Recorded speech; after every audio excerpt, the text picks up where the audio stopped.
All right, today I'm going to talk about how we started a notary business, a small business. We're small business owners, and we made lots of money, tons of money. I'm going to also be using really extremely conservative numbers, actually obnoxiously conservative numbers, to show you what our business model looks like and hopefully give you some inspiration. So like 2020, we kind of rolled this out.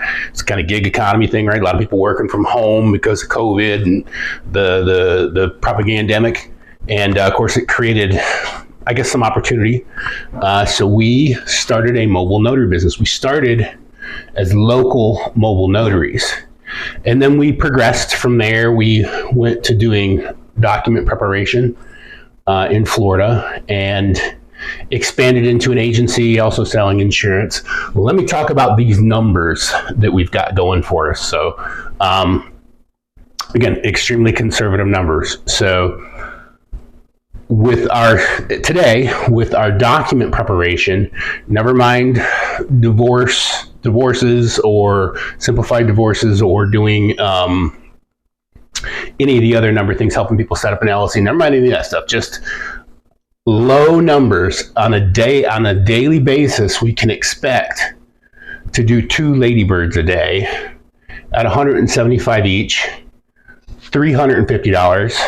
It takes about an hour and a half, and I'm being generous with I'm overestimating the time to do that, and I'm underestimating the amount that we get. Really, we probably get more than 2 orders a day. But so in our agency, in our notary staffing agency, our notary signing service, pretty much every day, predictably, we can expect to fill at least 3 VIN verifications.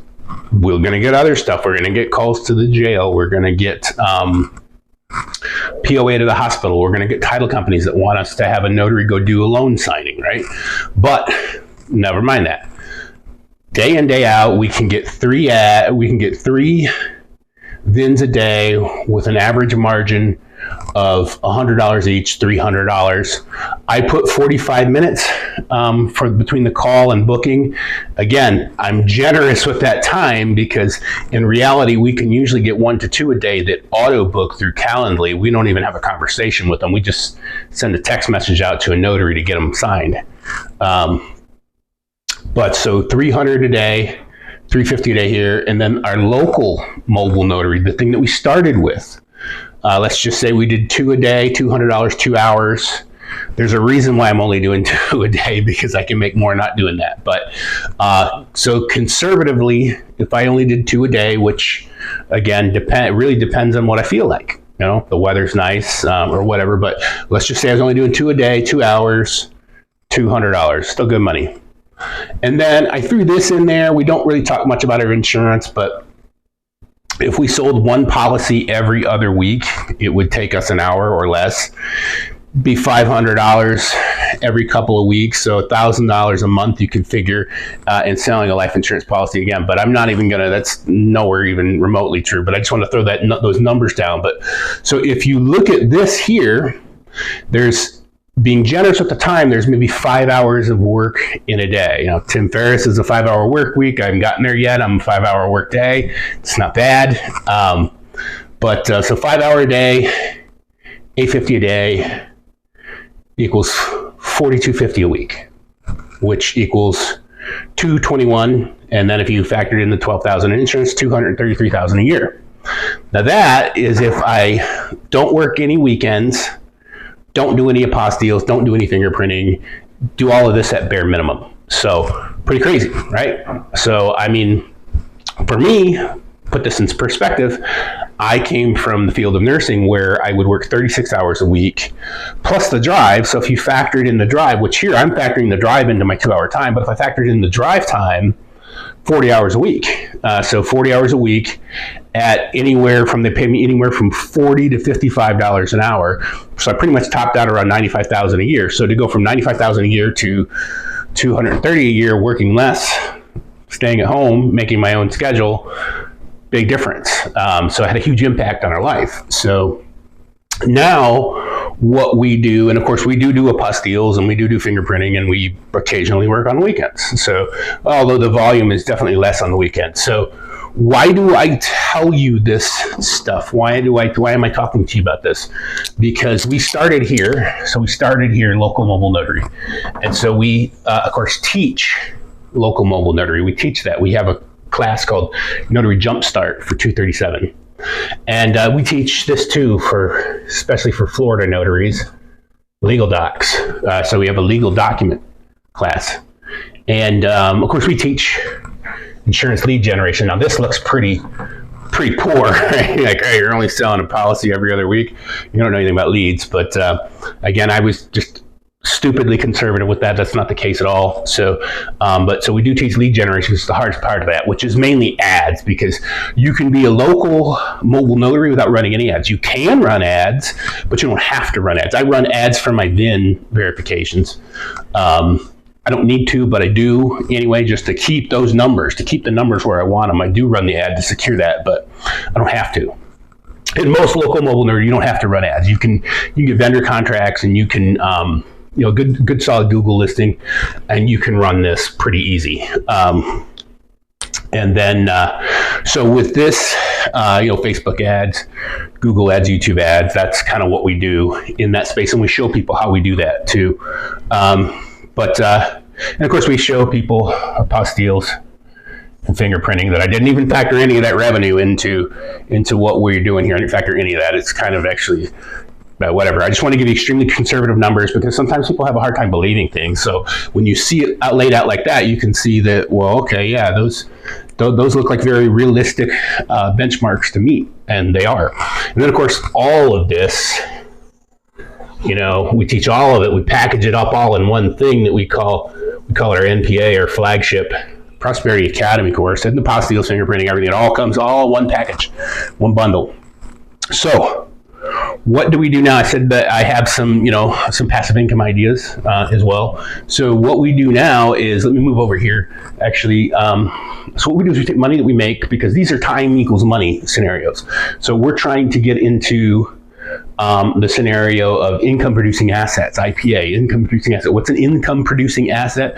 Well, your brain is, right? Your brain's an income producing asset. So you want to develop that. You want to develop that by pouring into it.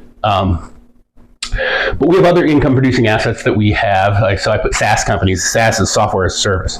So we have a Kajabi suite. Well, we rent a spot on Kajabi because it's an income producing asset. So Go High Level is another example. We have one. We use it. We use it as part of our agency for dispatching. So that's another income producing asset. It's a marketing machine. These two things are just marketing machines.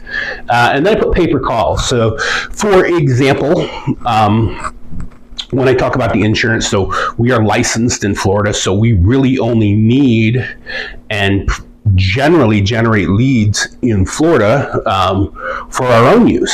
However, we have a system in place that we put in place, a marketing machine that can do this all over the entire country. But I'm not licensed all over the country.